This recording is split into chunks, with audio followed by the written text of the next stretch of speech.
1972 کی بات ہے، 1972 کی۔ اس وقت ہم لوگ یونیورسٹی میں پڑھتے تھے، تو میرا ایک کلاس فیلو لڑکا تھا، وہ ادارہ اسلامیات والوں کا رشتہ دار تھا، عثمانی خاندان سے تھا۔ میرے ساتھ اس کا بہت محبت کا تعلق تھا تو وہ میرا پیر بھائی، لیکن محبت ایسے کرتا تھا جیسے شاگرد میرا ہو یا مرید ہو۔ ایک دن مجھے کہنے لگا کہ ہمارے گھر مفتی اعظم تشریف لائے ہیں، آپ ملاقات کرنا چاہیں گے؟ میں نے کہا ضرور کرنا چاہیں گے، کیوں نہیں۔ کہنے لگا اگر آپ چاہیں تو میں آپ کی ملاقات کروا دیتا ہوں، ہمارے گھر بھی ٹھہرے ہوئے ہیں۔ میں نے کہا بہت اچھا۔ چنانچہ یونیورسٹی سے فارغ ہو کے میں اس کے ساتھ لاہور ان کے گھر چلا گیا، تو وہ جو مفتی اعظم پاکستان تھے ان کا نام تھا حضرت مفتی محمد شفیع رحمۃ اللہ علیہ۔ میری ان کی پہلی ملاقات تھی زندگی کی۔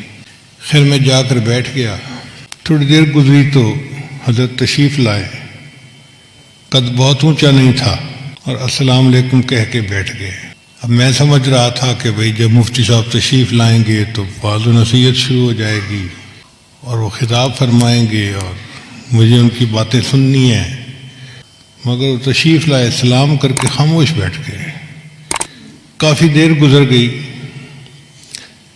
میں تو ویسے ہی صوفی مزاج کا لڑکا تھا، چپ بیٹھا ہوا تھا، تو حضرت بھی خاموش۔ کافی دیر کے بعد حضرت نے ایک سوال پوچھا کہ علم کسے کہتے ہیں؟ میں نے کہا جاننا۔ پھر انہوں نے میرے ساتھی سے پوچھا، اس نے بھی کہا جی جاننا، پہچاننا، علم کہتے ہیں۔ حضرت خاموش رہے۔ تو میں نے کہا کہ حضرت ہم طالب علم ہیں، ہمیں تو نہیں پتہ اتنا، آپ ہمیں بتا دیجئے کہ علم کسے کہتے ہیں۔ تو اس وقت حضرت مفتی صاحب نے ایک بات فرمائی کہ علم وہ نور ہے، علم وہ نور ہے جس کے حاصل ہونے کے بعد اس پر عمل کیے بغیر چین نہیں آتا۔ فرمایا اگر یہ کیفیت ہے تو علم ہے ورنہ معلومات ہے۔